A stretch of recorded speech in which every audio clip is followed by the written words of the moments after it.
వంద స్తోత్రాలు మేము చదువుతూ కూడా ఎంతో ఆత్మీయంగా కూడా బలపడుచున్నామండి. ఒక్కొక్కసారి నేను హైదరాబాద్ వెళ్ళినప్పుడు మా మేనల్లుడు ఉన్నాడు అక్కడ. వాడైతే కుటుంబ ఆరాధన చేస్తున్నప్పుడు మేము అందరం ప్రార్థన చేస్తున్నప్పుడు వాడైతే ఈ 100 స్తోత్రాలు 1 నుంచి 100 వరకు కూడా కంటతగా మధ్యలో మేము అంతా డిస్టర్బ్ చేసినా కూడా చాలా స్పష్టంగా ఫస్ట్ నుంచి లాస్ట్ వరకు కూడా చాలా బాగా చెప్తాడండి.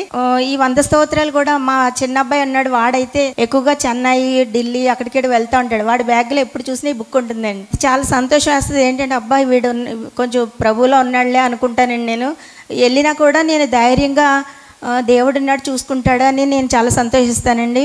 అలాగే ఇప్పుడు మేము నేర్చుకోలేని కూడా ఈ బుక్లో ఉన్నాయండి. ఏంటంటే అవి ఇంతకాలం అయింది మేము దేవుళ్ళకి వచ్చి అయినా సరే సరిగా మేము ఏం చెప్పుకోలేకపోయినప్పటికీ దీంట్లో 100 నుంచి 100 అయిపోయినాక దేవుడు మా కోసం ఆత్మీయంగా చేసిన మేళ్ళు కూడా లాస్ట్ లో ఉన్నాయండి. అవి చదువుతున్నప్పుడు ఇప్పుడు ఆహారం తింటున్నప్పుడు దేవానికి స్తోత్రాలు, నీ పాదాలకు స్తోత్రాలు అని చెప్పినప్పుడు ఈ చదివి కూడా చాలా సాటిస్ఫాక్షన్ అవుతామండి. మేము ఏ ఊరికి వెళ్ళినా అంటే మాదొక ఫియర్ కాబట్టి ఫస్ట్ టైం ఊరు వెళ్ళేటప్పుడు చదువుతామండి. వచ్చిన తర్వాత క్షేమంగా తీసుకొచ్చావు ప్రభా అంటే ఇదొక సెంటిమెంట్గా కాదు కానండి, దేవుడు ఉన్నాడు అనే విశ్వాసం చొప్పున ధైర్యంగా మేము వెళ్ళి వస్తున్నామని, దేవుడు మమ్మల్ని కాచి కాపాడాడని చదువుకుంటామండి.